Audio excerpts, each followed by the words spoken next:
Hai, assalamualaikum warahmatullahi wabarakatuh. Perkenalkan, nama saya Hesti Sisilawati, asal kelas akuntansi 6 Apagi. Di sini saya akan memenuhi tugas dari MK Audit, di mana saya diperintahkan untuk menjelaskan apa itu audit, kegunaan audit, dan fungsi audit. Saya akan menjelaskan kepada saudari saya yang bernama Wara, sudah ada di samping saya. Jadi Tewara di sini Testi dapat tugas nih, suruh ngejelasin apa itu audit.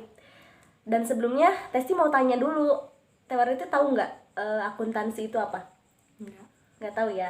Jadi di sini Testi bakal ngejelasin juga bahwa akuntansi itu adalah sebuah proses mencatat, mengelompokkan, mengolah, dan menyajikan data dan transaksi keuangan. Itu ngerti nggak? Pokoknya akuntansi itu yang berhubungan dengan keuangan aja gitu ya. Nah, selain itu dalam akuntansi ada juga yang disebut dengan audit. Tahu audit apa? Kita sih bakalan jelasin. Audit itu adalah proses yang dilakukan oleh seorang auditor di mana untuk mendapatkan bukti yang akurat mengenai aktivitas ekonomi suatu entitas gitu. Paham?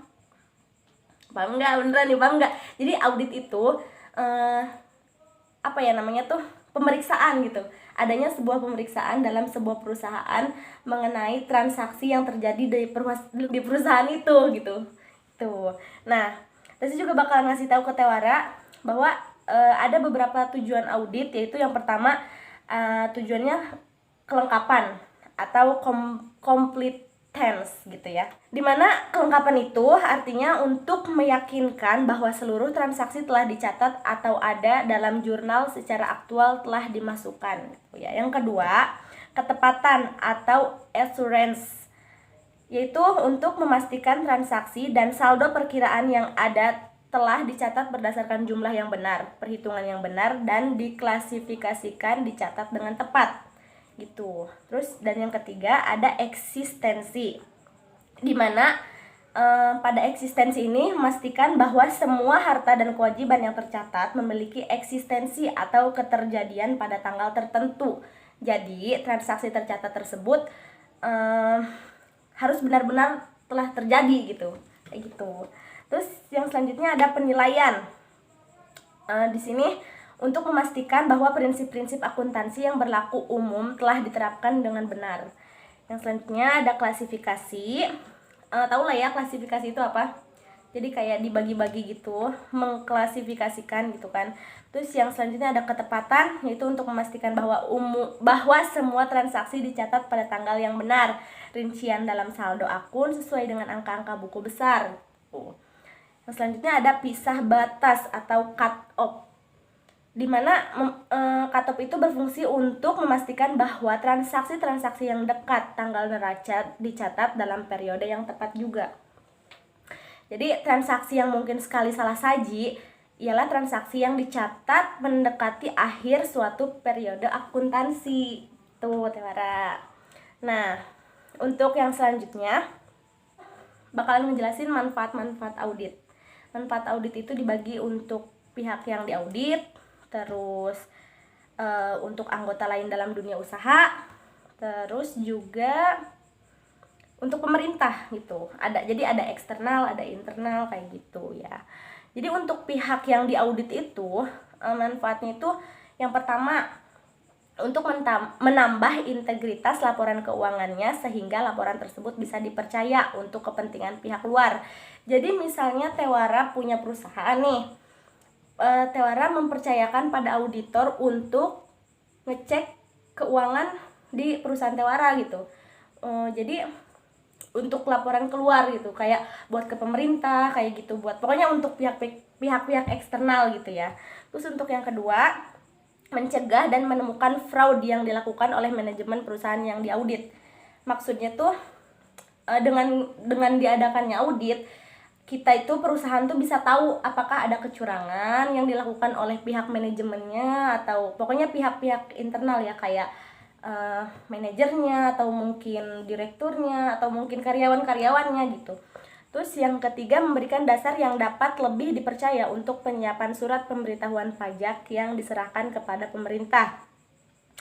Yang keempat, itu membuka pintu bagi masuknya sumber-sumber pembiayaan dari luar. Jadi kayak investor gitu, mau nanam saham nih di perusahaan Tewara gitu kan. Itu bisa kayak gitu. Terus yang selanjutnya ada menyiapkan kesalahan dan penyimpangan moneter dalam catatan keuangan. Itu manfaat untuk pihak yang diaudit, untuk perusahaan itu sendiri kayak gitu. Dan yang selanjutnya ada untuk anggota lain dalam dunia usaha. Yang pertama itu untuk memberikan dasar yang lebih meyakinkan para kreditur atau para rekan untuk mengambil keputusan pemberian kredit. Contohnya kayak misalnya ke bank gitu ya. Misalnya perusahaan Tewara mau pinjam uang nih ke bank. Terus banknya itu lihat nih laporan keuangannya tuh bagus apa enggak gitu kan.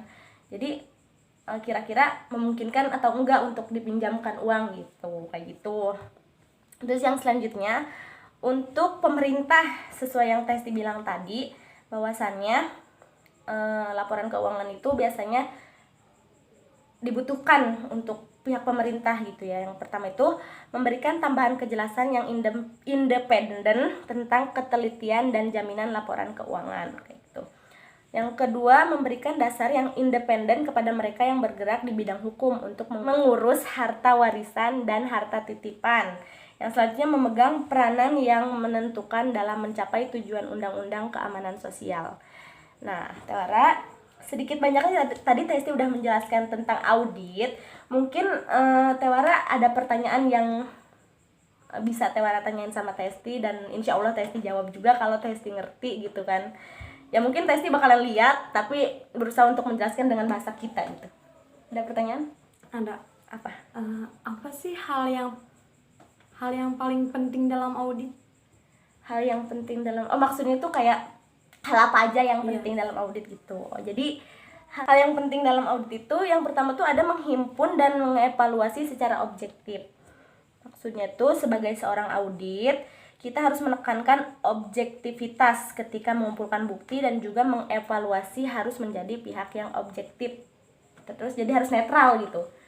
Tuh, yang kedua ada sistematis. Maksudnya adalah proses auditing berjalan maka haruslah terarah dan terstruktur. Mereka tidak bisa melakukannya secara acak-acakan. Jadi udah difikirkan secara matang gitu. Jadi udah direncanain gitu. Kalau kita mau bikin sesuatu kan harus pakai strategi gitu kan. Jadi udah diurut secara sistematis gitu, terurut, ngerti kan kayak gitu. Yang selanjutnya ada menentukan standar. Maksudnya itu adalah tingkat kesesuaian sangatlah penting di mana mereka bisa menentukan standar sebelum membandingkan dengan asersi atau informasi yang terkandung dalam sebuah laporan manajemen. Nah, dalam menentukan standar ini, audit itu harus mampu membandingkan antara output sama outcomes gitu. Jadi kayak pengeluaran sama pendapatan kayak gitu. Terus yang selanjutnya ada kriteria yang ditentukan. Kriteria yang ditentukan dapat berupa sistem atau prosedur yang disepakati atau juga ditetapkan sebelumnya kayak gitu Tewara. Nah, mungkin itu aja yang bukan Testi tahu sih, Testi tadi baca dan mungkin menjelaskan dengan bahasa kita ya. Gimana, bisa dimengerti? Bisa.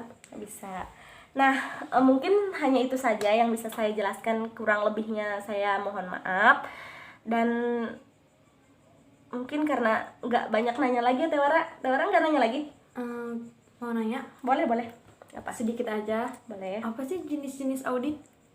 Oh, jenis-jenis audit. Oh iya, tadi nggak jenis-jenis audit ya.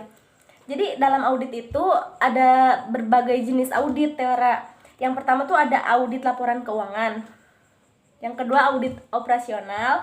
Yang ketiga audit ketaatan. Yang keempat audit kinerja. Mau ditanyain lagi nggak? Selain jenis tadi tuh ya, Tewara nanyain jenis.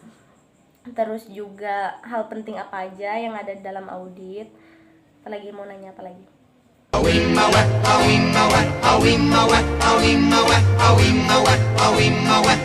Udah Cukup, boleh.